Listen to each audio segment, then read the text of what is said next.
Welcome to my honest review and overview of the ordering process for StickerBunnies.com. This is not a sponsored video. They don't know I'm making this.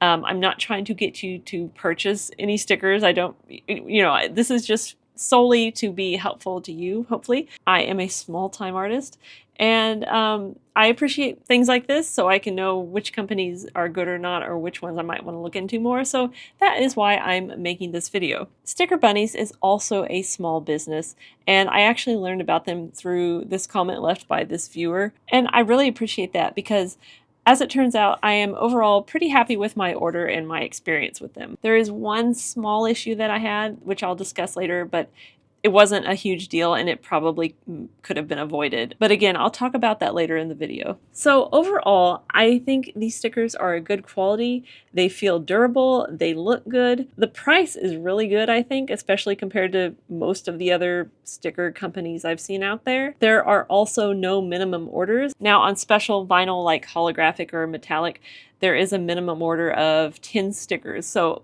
not really a big deal. As far as I can tell, it's the same price no matter how many you buy. As far as the quality, the website promises that they are UV and weather resistant for 2 to 5 years. I've only had these for a few months, but again, as far as I can tell by look and feel, they are a good quality. For comparison, I have a few stickers from Sticker Mule, but I never ordered very many from that company because they have like a 50 sticker minimum unless you order the sample pack.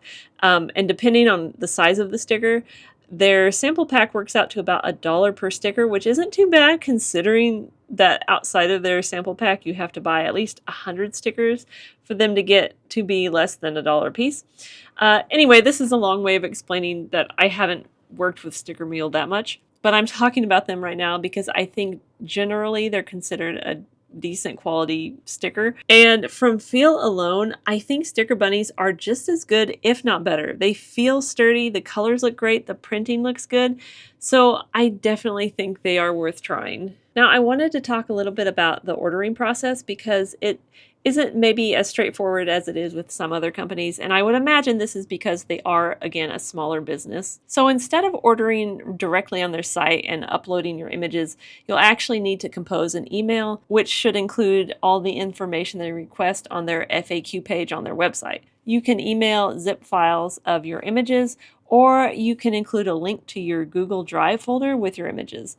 There's also a file formatting page on their site, which tells you in detail how to set up your images, but just so you have an idea, basically you'll have your image, which doesn't need to be a PNG file or anything like that. They can be regular JPEG files because you'll also need to submit an image for your cut path. And if, for example, you're ordering holographic stickers and want spots where there is white ink, that will be a third file.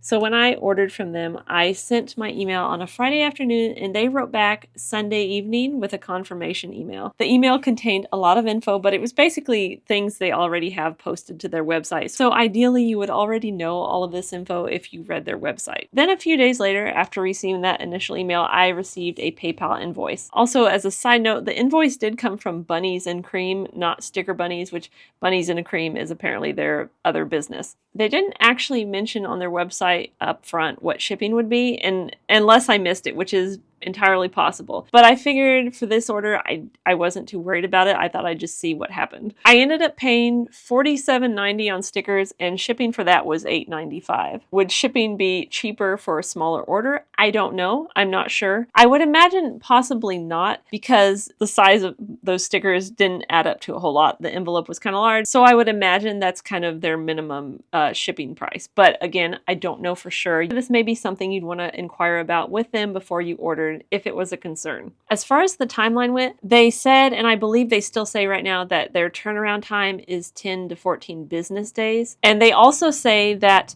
if you have a deadline, to let them know and they'll do their best to accommodate that. So my initial order was placed on August 23rd, and I did tell them that if possible, I would like to receive the stickers before September 12th because I had an event that day, but I also said that if it wasn't possible, that was okay. My stickers actually ended up arriving on the 12th, which was fine because the event wasn't until that evening, so it did work out. Now, before ordering, I did read this statement on their website, which says, as a small operation, we're unable to offer production proofs for every order due to resource constraints. While offering proofs would extend our turnaround time for your order, they are available upon request. So when I sent my order in, I knew I was cutting it close and I didn't bother asking for any proofs. And this is where I had a small complaint, but again, I did not ask for proof, so it might be on me. And this is such a small thing, I almost didn't even mention it in the video, but I wanted to be 100% transparent about my experience.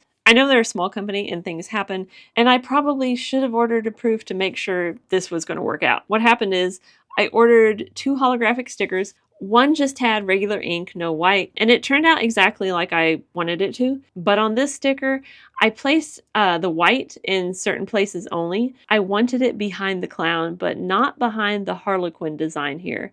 But it ended up getting white background behind the entire design. That's not a huge deal. I don't think it really changes the sticker that much. This was all an experiment anyway. I didn't know how these were going to look. Again, I almost didn't talk about this because it's not a huge deal, but I thought if you did have a big order and you wanted to make sure it was just exactly what you wanted, you might want to request a proof before going ahead and getting them printed. So they did end up getting to me on time. The quality's great and the price is good.